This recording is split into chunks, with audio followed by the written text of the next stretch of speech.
Hello again, I am Blunty. Now, those of you who watch me on a regular basis, perhaps you'll subscribe to get every delicious video I put out, perhaps not, I really don't care. But if you've watched me for long enough, you will have seen the video where I got the Samsung GalaxyTab, the 7-inch Android tablet that's been put out to see if it can smack Apple around a bit and put up some competition for the iPad. Well, I've had 2 weeks with it now. 2 weeks to really sink my teeth into what this thing is all about. And is it really up to the hype? Is it just not quite enough in the right direction? Is it unbelievably extraordinarily good?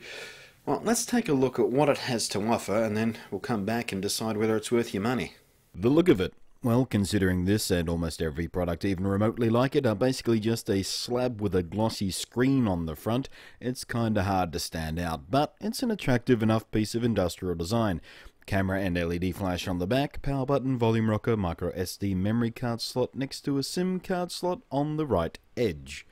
Now, one of the most argued things about the iPad is, of course, Apple's allergy to Adobe Flash, and the GalaxyTab, being an Android device, can fling Flash just fine. So let's see how it does with some Flash sites. This is an on-demand TV streaming site. It's entirely flash heavy, and as you can see, while the GalaxyTab happily loads it, it's not exactly the same responsive experience you get on a desktop browser. And because of the way Flash is inherently designed with mouse input in mind and not a touchscreen, sometimes things don't work quite like you expect them to, like this scroll bar. But the main thing Flash is actually used for online, aside from displaying ads, is video. And that works just fine. Some flash-heavy sites do cause the responsiveness to drop, and sometimes the chugging is pretty severe. But I'm gonna call duh on that one. Flash chews up CPU cycles and eats battery, we all know this. But it's there if you want it, and it works acceptably enough to get the job done of displaying the content you're after. When it comes to games, this thing is great. It's got plenty of grunt to push around a plethora of playtime pixels, and there are some pretty good games hitting the Android market these days. Even Angry Birds, which is like the hottest game right now. Frankly, I don't know why I don't like it much, but other people just won't shut up about it. You've got the Android market on here, of course, and with only a few exceptions, all the apps I tried worked perfectly fine on the much larger screen. There were a few that looked a bit janky, and a few that wouldn't load full screen, but they seemed to be the exception rather than the rule, and they did all work. The GalaxyTab has 2 cameras, and the default camera app is nice. Pretty much the same as what's on the Galaxy S, unsurprisingly, so you get all those lovely options and controls to tweak and mess with. Annoyingly though, while the rear 3-megapixel camera takes stills and standard def video just fine, the 640x480 front-facing camera, which is a vast improvement over the front camera on the Galaxy S, it needs to be said, so video calls will look just fine. Annoyingly, it utterly refuses to record video. As soon as you try and switch it into video mode, it'll kick you in the teeth and just switch back to the rear camera. The video quality is okay. It's not HD, sitting at 720x480, but it's smooth and will suffice for basic duties.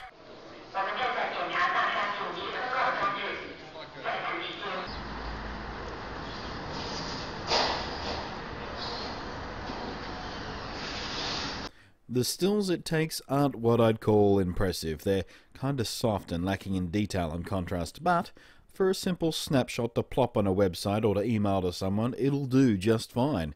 But it wouldn't be the first camera I'd reach for if I had the option. The camera app itself can get a bit glitchy at times though. A couple of times I actually had to do a hard reboot of the whole device because the camera app wouldn't actually show me a live image from the camera no matter what I tried. The ebook reader is quite nice too, offering up a good wealth of options to make your reading experience as nice as possible. I actually like the Android app for this much more than the equivalent apps I've tried on the iPad, and the size of the GalaxyTab it makes for a much more natural feeling reading experience because it's so close to the common sizes of paperback novels. The same can't be said for reading comics though. In this case, the apps I tried were all more glitchy than the iPad selection, and the screen size felt a bit too small to read this type of content comfortably without having to zoom in and out all the bloody time. But just because I think the iPad is better at comics, don't take me to mean that it's a bad experience here, because it's not. It's just not quite as good. Video playback of standard and 720p content went just fine. It works, and works as you'd expect it to, and I didn't have any problems playing back the most common video formats. It does need to be said, however, that because of the nature of the way Android devices handle multitasking, it can be pretty easy to have a whole bunch of crap loaded up, chewing up CPU cycles and memory in the background, making the whole device chug appallingly. But there are apps you can use to quickly and easily track what's running and kill off the background stuff to bring back all the nippy power instantly. It's just something you have to do manually, whereas the way the iPad uses multitasking, you'd never have to do that. The GalaxyTab is also essentially a giant phone, and while you can make calls on it just as you would on a regular Android phone handset, it does feel pretty damn goofy because of the size, but it's nice to have the option. Overall, I really like the hardware, and despite what Steve Jobs says, I think a 7-inch tablet is a bloody great size. On the whole, it felt responsive and powerful, with the 1 GHz A8 processor and 512MB of RAM keeping things snappy. And the battery life was better than I had expected. It'll get most people through a day with aggressive use and 3G on. It's not the marathon battery life that the iPad somehow squeezes out, but you can expect about 6 hours of average mixed use per charge pretty confidently. I think the GalaxyTab is the first truly good Android tablet on the market. There have been others that came before, sure, but in truth they were mostly bloody awful. But the GalaxyTab is a pleasure. So there you go, that's the Samsung GalaxyTab. What do you guys think? Personally, I think it shows a hell of a lot of promise, and it does some things really well, and it's lovely, and I was surprised that I like the size so well, because, you know, Steve Jobs came out and said, oh, we looked into doing a 7-inch tablet, and nobody's going to want it. It's too much compromise, and you lose too much screen real estate, and blah. You know what? Steve Jobs is wrong on this one. 7-inch, this tablet is a terrific size. There is a reason why a lot of novels and stuff are about that size. It fits really comfortably in your hand. Price-wise is where we have a problem. The outright price is far too high. And I'm not even going to mention what the price is, because as I record this, I'm seeing news starting to pour in of the prices starting to fall already.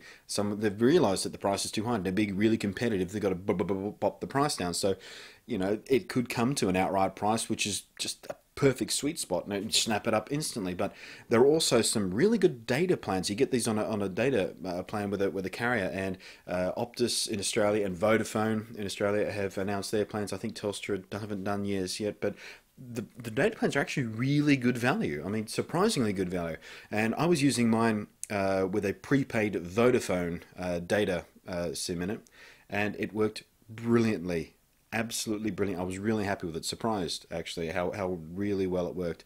But there you go. It's not quite there yet. It's definitely not a don't buy it. I mean, if you love Android and you're, oh, Apple, I don't like Apple and iPad, stupid, this is a really good option for you. But I'm really hoping they spit out a couple of software updates just to polish it up a little bit, just to make it just feel a little bit richer, feel a little bit smoother, because it did get a little bit janky in places. But same thing happened with the Samsung Galaxy S, and they patched that, and now it runs lovely and smooth and everything. So who knows? Anyway, that's the Samsung GalaxyTab. It's definitely worth a look.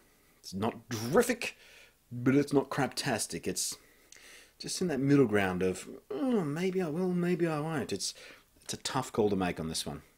Thanks for watching. I'm Blunty, and I will catch you next time.